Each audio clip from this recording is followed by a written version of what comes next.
हुई क्या दिल्ली में?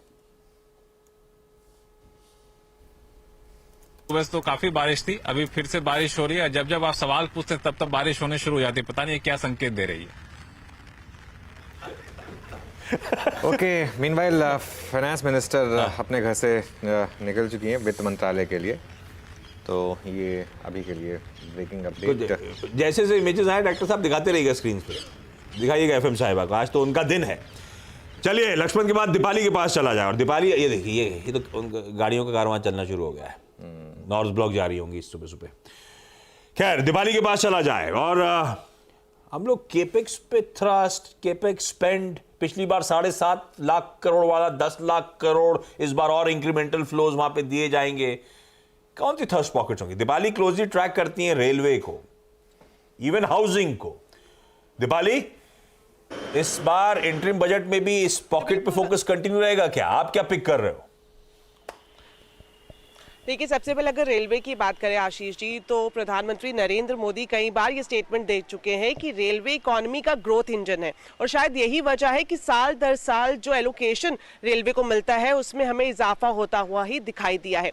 इन अंतरिम बजट ये बेशक हो, लेकिन सोर्सेज से हमें जानकारी मिल रही है कि जो एलोकेशन है वो भी 15 से 20% तक बढ़ाया जा सकता है, यानी कि जो टोटल एलोकेशन वित्त मंत्री रेलवे को देंगी उसमें यहाँ पर इजाफा होता हुआ दिखाई देगा। फोकस यही रहेगा कि कैपेसिटी ऑग्यूमेंटेशन किया जाए, इंफ्रास्ट्रक्चर को और ज्यादा मजबूत बनाया जाए। खास तौर पर अगर हम वंदे भारत या फिर अमृत भारत जैसी ट्रेनों की बात की जाए, इनका सफल रोल आउट किया जाए, इस पर फोकस देखने को मिलेगा। साथ ही साथ वंदे भारत से जुड़ी एक इंपॉर्टेंट अनाउंसमेंट भी हो सकती है। जो स्लीपर वंदे भारत ट्रेन है, मार्च में उसे चलाया जाना है, इसकी घोषणा भी वित्त मंत्री अपने इस अंतरिम बजट में कर सकती हैं। इसके अलावा अगर हाउसिंग की बात करें तो हाउसिंग को लेकर काफी एक एम्बिशियस प्लान रहा है नरेंद्र मोदी सरकार का, हाउसिंग फॉर ऑल।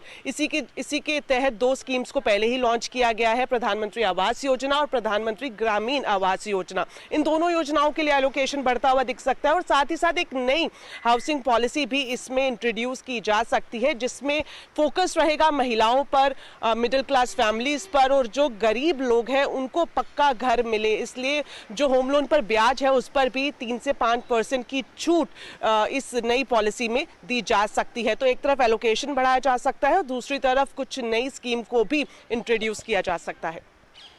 कुछ रिपोर्ट्स तो ये स्पेसिफिकली मेंशन कर रही हैं कि जैसे केपेक्स परसेंट केवल 10% बढ़ रहा होगा, लेकिन उसके अंदर रेलवे पे थ्रस्ट बढ़ रहा होगा। शायद 25% रेलवे का एलोकेशन इस इंटरिम बजट में बढ़ा दिया जाए, तो रेलवे पॉकेट लड़ा पर रखनी है। अफोर्डेबल हाउसिंग को कंटिन्यूअस थ्रस्ट मिला है, शायद इस बार इंटरिम बजट में भी उस पर फोकस सरकार का जस का तस बना रहे।